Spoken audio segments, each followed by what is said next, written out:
Olá, eu sou o Giovanni de Souza e este é o quarto trimestre de 2022 da classe de adultos, a Justiça Divina, a preparação do povo de Deus para os últimos dias no livro de Ezequiel. Esta é a lição número 12, imersos no Espírito nos últimos dias. E como é que está a sua vida? Está mergulhado no rio purificador ou você ainda está nas margens do rio? Texto áureo. Quem crê em mim, como diz a Escritura, rios de água viva correrão do seu ventre. João capítulo 7, versículo 38. Verdade prática, o rio da vida que representa o fluir do Espírito Santo passa no meio do povo de Deus. Então vamos mergulhar nesse Espírito, né? Neste rio purificador, nas águas do Espírito. Introdução. A primeira parte, versículos 1 ao 6, se concentra nas águas que fluem debaixo do umbral do templo, e à medida que essas águas sanadoras vão fertilizando as áreas estéreis do Vale do Mar Morto, seguem aumentando o seu volume até se tornar um rio caudaloso. É muito interessante quando nasce um rio, tem os seus afluentes, sua nascente, na verdade é a nascente, né? Ele vai nascendo, pelo menos na maioria das vezes, muito pequeno, até se formar um grande rio. Por exemplo, o rio Amazonas, o maior rio do mundo em volume de água e em extensão. Mas o rio mais profundo do mundo é o rio Congo. Então veja que interessante. Esta água vem debaixo do umbral do templo e ele vai crescendo, ele vai fluindo. E à medida que ele vai fluindo, ele vai fertilizando o Vale do Mar Morto, que é um lugar completamente sem vida.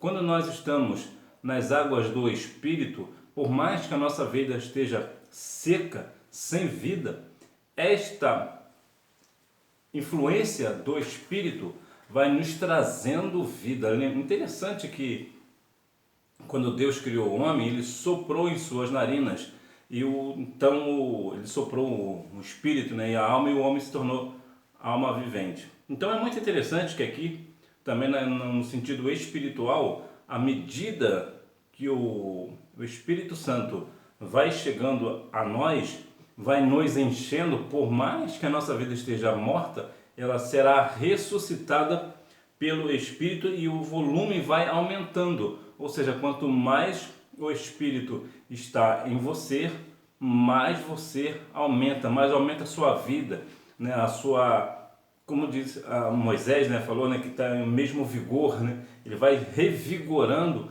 as suas forças. Por quê? Porque o Espírito Santo é um revestimento de poder. Então, à medida que o Espírito vai te abraçando, você certamente vai estar sendo cheio do poder. Sobre o aspecto escatológico, a nascente do rio. Isso é simples de entender. Se os dois que foram destruídos, o de Salomão e o de Herodes, eram literais, não faz sentido o novo templo ser uma mera visão idealista, como símbolo ou figura para transmitir ideais ou simbologia. De igual modo, a promessa divina do novo templo é também literal. Então veja que aqui nós temos uma interpretação escatológica e literal, né, que é a questão da nascente do rio. É muito interessante que há alguns casos, como é o caso, que a questão do encher o templo. Vemos aqui a nossa vida cheia do Espírito Santo e agora numa visão escatológica, numa interpretação escatológica, que agora também a questão é literal. Por quê? Porque os templos de Salomão e de Herodes, como foram literais, então isso também seria literal. Ou seja, a presença do Senhor será completamente literal. As questões, né, a nascente do rio também é uma fonte diretamente do trono da graça de Deus, direto do trono de Deus.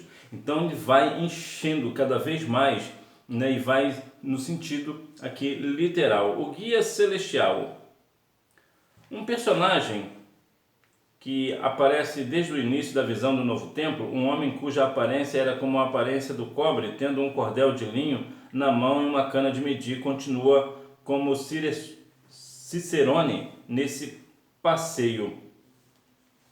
Se um guia vai medindo, deixa eu perguntar uma coisa para ti. Qual é a sua profundidade? Quando falamos do Espírito, nós precisamos ter profundidade no Espírito Santo. Nós precisamos ter profundidade nas coisas que são do Senhor, na parte que é na parte de Deus. Nós devemos a cada dia mais estar mergulhados nas águas do Espírito. Nós precisamos continuar mergulhando, até vamos dizer aqui, né, simbolicamente, mergulhar no rio purificador, mergulhar nas águas do Espírito, sermos cheios do Espírito Santo.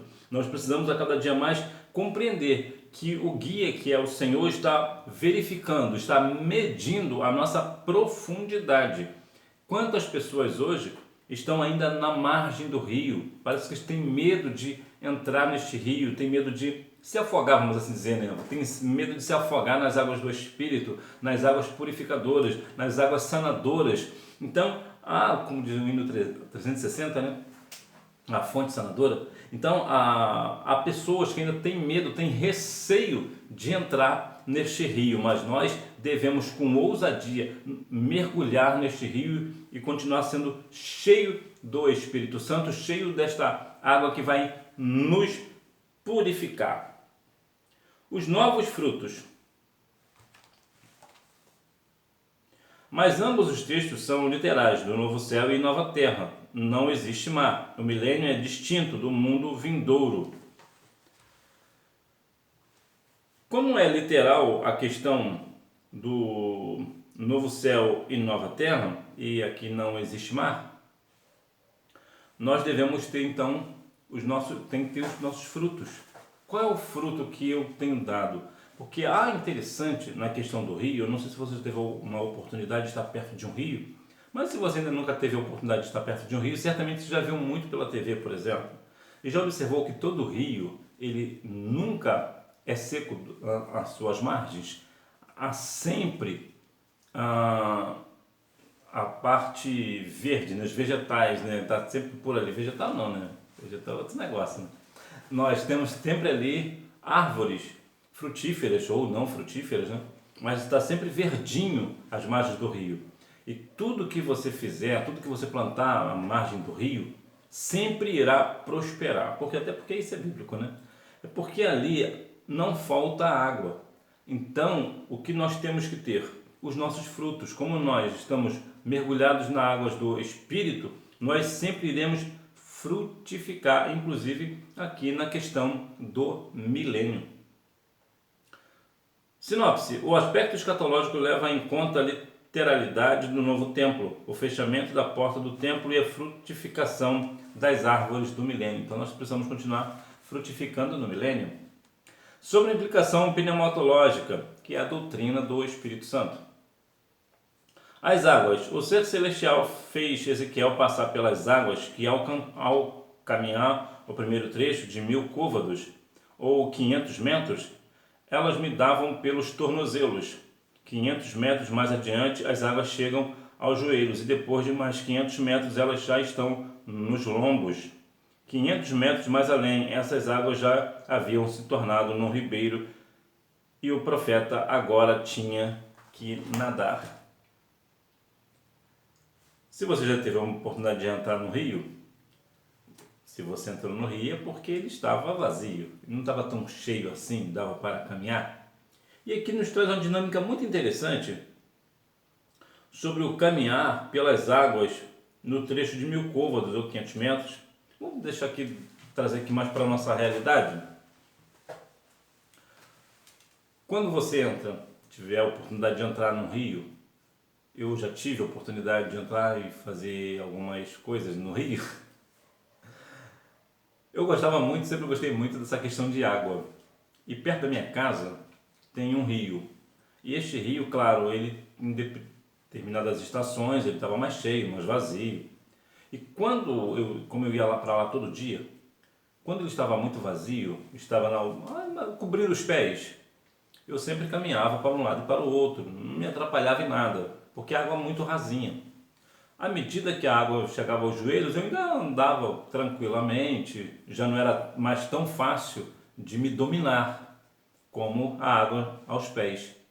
À medida que a água às vezes estava na cintura, eu já precisava fazer um pouco mais de força para ir contra a correnteza. Entretanto, quando a água chegava à altura do pescoço, por exemplo, aí eu já não tinha mais força contra a correnteza. O que eu tinha que fazer? Eu tinha que nadar, eu tinha que deixar a água me levar. E assim também é no rio purificador. Quando nós estamos mergulhados no Espírito Santo, o Espírito Santo nos cobre até o pescoço e até mais do que o pescoço. Nós estamos tão envolvidos, tão mergulhados no Espírito Santo, que nós não temos como lutar, né, contra a vontade do Espírito. Nós somos levados pelo Espírito, ou seja, nós iremos para onde o Espírito quer que nós venhamos ir. Por exemplo, no Rio, quando eu estava no Rio, eu não tinha mais força para nadar contra a correnteza. Então, o que eu fazia? Eu nadava a favor da correnteza, ou seja, era a água que me levava, não era mais eu que ia contra a correnteza e fazia o que eu queria. Ou seja, à medida que o Espírito vai nos enchendo, já não é mais a nossa vontade. Porque à medida que a água ainda estava nos meus pés, eu fazia o que eu queria fazer. Andava para um lado ou para o outro, corria, ficava parado, eu me dominava. Mas quando o rio me cobre, né, eu chego até ao meu pescoço, já não tenho mais força. Por quê? Porque não sou eu mais que me mando, é o Espírito que me domina. E assim também são as águas do rio purificador. Nós precisamos deixar que o Espírito nos leve para onde Ele quer que realmente nós venhamos estar. O Espírito Santo. A água refresca, refrigera e dá uma sensação de tranquilidade e bem-estar. E é isso que o Espírito Santo realiza na vida do crente. Veja que agora que você está com a água te cobrindo, né? Você está mergulhado na água, então é o Espírito Santo que te leva. Só que pelo fato do Espírito Santo te levar, ele está te guiando. Então agora ele vai te dar o quê? Ele vai refrigerar a alma, ele vai te trazer tranquilidade, ele vai nos dar um norte, uma direção, ele vai sempre nos conduzir para aquilo e vai nos esclarecer acerca das coisas da parte do Senhor. Então o Espírito Santo ele nos traz uma tranquilidade, um bem-estar. Muitas vezes as pessoas estão correndo de um lado para o outro sem direção, mas nós que temos o Espírito Santo para nos guiar, nós às vezes realmente nós não sabemos para onde vamos, mas nós sabemos que é o Espírito que está nos levando. Então ele certamente vai nos levar para o lugar que realmente nós precisamos estar, não para o lugar que eu quero estar ou que você quer estar. Porque verdade é que nós venhamos, se nós formos levar pela nossa carne, certamente nós não iremos fazer a obra do Senhor, nós ficaremos em casa, sentados no nosso sofá tranquilamente. Mas não é isso que o Espírito Santo quer. O Espírito vai nos levar, ele vai nos envolver. Imersos nas águas do Espírito. Como ele pode ser uma pessoa e os crentes serem cheios dele? Todos foram cheios do Espírito Santo. Ser cheio do Espírito Santo é uma expressão que indica estar o cristão nos domínios do Espírito. Mais uma vez, nós somos dominados pelo Espírito. O Espírito Santo tem todo o domínio sobre nós. Então ele vai sempre nos guiar, vai sempre nos levar, vai sempre nos refrigerar, vai sempre nos dar um norte. Né? Por quê? Porque nós estamos cheios do Espírito. Hoje as pessoas estão tanto cheios de si, né? Cheios disso, cheios daquilo. Aí a Bíblia diz que a boca fala do que está cheio o coração. Então nós só vamos falar das coisas que são de cima, somente das coisas do Espírito, somente das coisas do Senhor. Por quê? Porque nós estamos tomados pelo Espírito Santo. O Espírito Santo está dentro de nós. Então quando nós estamos cheios do Espírito, nós só vamos falar das coisas que são do Espírito. Sinopse: a água é o maior símbolo da implicação pneumatológica de Ezequiel 47. Sobre o contexto geológico do Vale do Mar Morto, a abundância de árvores. No entanto, a palavra profética contempla o surgimento de abundância de árvores como resultado das bênçãos das águas vivificadoras. Esse quadro profético é do milênio. O Senhor vai sempre nos dar fartura, Ele vai sempre acabar com aquilo que está morto em nós. E o Espírito vai nos fazer justamente isso, vai nos fazer frutificar, crescer, fazer com que as coisas precisam ser feitas. O Senhor sempre nos fará frutificar tanto no sentido espiritual quanto também material.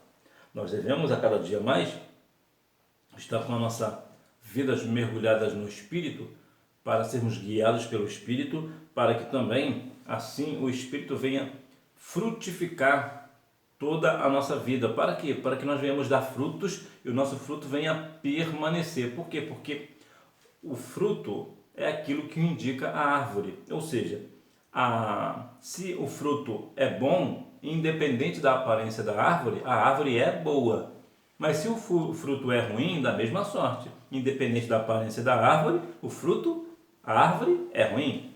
Então, o fruto ele mostra a árvore. Então, pelo fruto conhecereis a árvore. Então, como nós somos como árvores plantadas junto ao ribeiro, então nós precisamos dar frutos e fruto bom, e o fruto permaneça. Por quê? Porque o Senhor está conosco. O Senhor está conosco e, portanto, o Senhor ele sempre nos fará ressurgir aquilo que ainda esteja morto. O mar morto. Não há vida nessas águas que contêm mais de 30% de sais minerais, ao passo que a média dos oceanos é de 3%. É uma fonte de riquezas minerais. O Mar Morto, como o nome já sugere, é um lugar que não existe vida, justamente devido à sua questão de sais minerais ser de 30%, onde o normal é 3%, que no caso seria o do mar normal, né? O mar que você conhece. Entretanto, vemos que até mesmo em questões assim, o Senhor pode fazer prosperar, independente das circunstâncias. Ainda que nós venhamos estar agora, né, com o nosso sal elevado, né, talvez o nosso sal grosso, né, que nós devemos ser sal da terra, mas muitas vezes nós somos o quê? O sal grosso, né? O sal grosso para que serve, né? O sal grosso ele só vive na carne, né? Então que nós venhamos não ficar na carne, mas ser um sal integral, né? Vida no Mar Morto. Os pescadores em El Gedi até El Eglaim lançarão suas redes para apanhar os peixes, um cenário nunca visto até então na história. En-Gedi é um pequeno oásis localizado no deserto da Judéia, próximo ao Mar Morto, onde Davi se acampou quando perseguido por Saul. Veja que até mesmo o Mar Morto dá na vida. Imagina lá no Mar Morto as pessoas jogando as redes para pegar peixes. É impossível. Mas aí eu te pergunto, há algo demasiadamente impossível para o Senhor?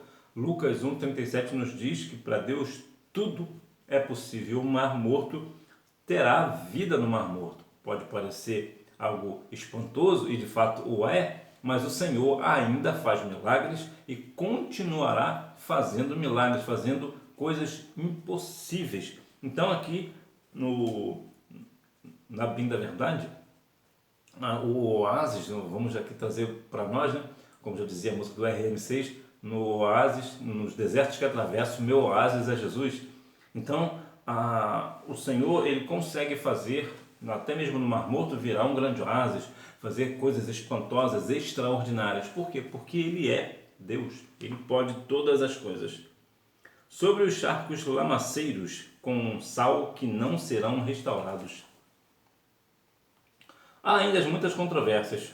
Como a vida não se estende além das águas da salvação que fluem do templo, talvez a morte continue nesses buracos salinos. Então aqui nós vemos que aqui ainda indica uma questão que ainda pode haver pecado e morte e envelhecimento, também graus de utilidade para a economia. Então veja que aqui ainda há algumas questões que, pela descrição aqui do milênio, que ainda haverão, é claro, vai ser uma escala muito menor do que vemos na atualidade, mas sim, ainda haverá aquela questão de pecado e morte e também de envelhecimento. Sinopse: a abundância de árvores, como resultado das bênçãos das águas purificadoras na região do Mar Morto, é a prova da nova realidade milenial.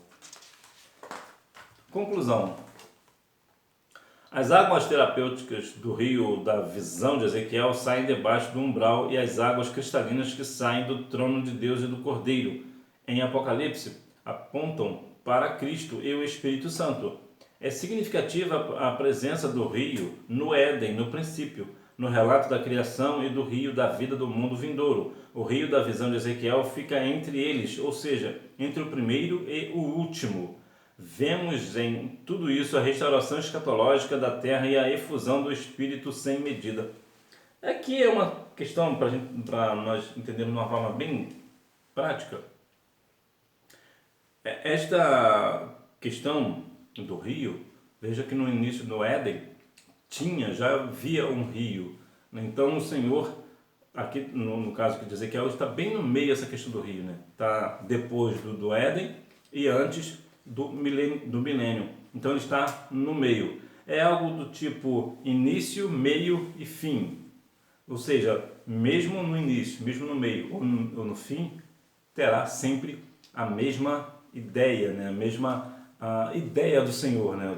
Desde o início o Senhor teve a ideia, vamos assim dizer, né? Tipifica a mesma coisa, uma simbologia para que nós venhamos compreender que o Senhor jamais abandonou o seu povo, mesmo o Senhor estava presente no meio, aliás, no início da criação, no meio e também no final. Ele é o primeiro e é o último, e também está no meio, e ele sempre estará nos chamando para vir para o meio, né? Revisando o conteúdo, número 1, o rio flui debaixo do umbral do templo. Número 2, porque a porta oriental estava fechada, esta porta estará fechada, não se abrirá, ninguém entrará por ela, porque o Senhor Deus de Israel entrou por ela, por isso estará fechada. Número 3, ser cheio do Espírito Santo é uma expressão que indica estar o cristão nos domínios do Espírito. Número 4, o resultado das bênçãos das águas vivificadoras. Número 5, a chegada das águas vivificadoras do templo revive o mar morto, e o resultado é a grande multiplicidade de peixes como no mar Mediterrâneo, o mar grande. Então o Senhor fará essas coisas. O Senhor vai renovar a sua criação. Estaremos imersos no Espírito nos últimos dias. Nós sempre estaremos e precisamos estar sempre imersos no Espírito nos últimos dias. Nós, todos os dias, devemos estar sempre imersos, sempre mergulhados nas águas do Espírito, para que o Espírito venha nos levar para onde o Senhor quer que nós venhamos estar, e que nós venhamos compreender com esse negócio, que como nós somos dominados pelo Espírito, não vale onde eu quero estar, vale o que o Espírito quer me levar, para onde o Espírito quer que eu esteja, e que nós assim venhamos compreender a vontade do Senhor e obedecer a sua palavra e a sua vontade. Que Deus em Cristo continue abençoando a sua vida, que você tenha uma boa aula, um desses dias Escola Bíblica Dominical, até porque quem faz a escola é o aluno. Tchau!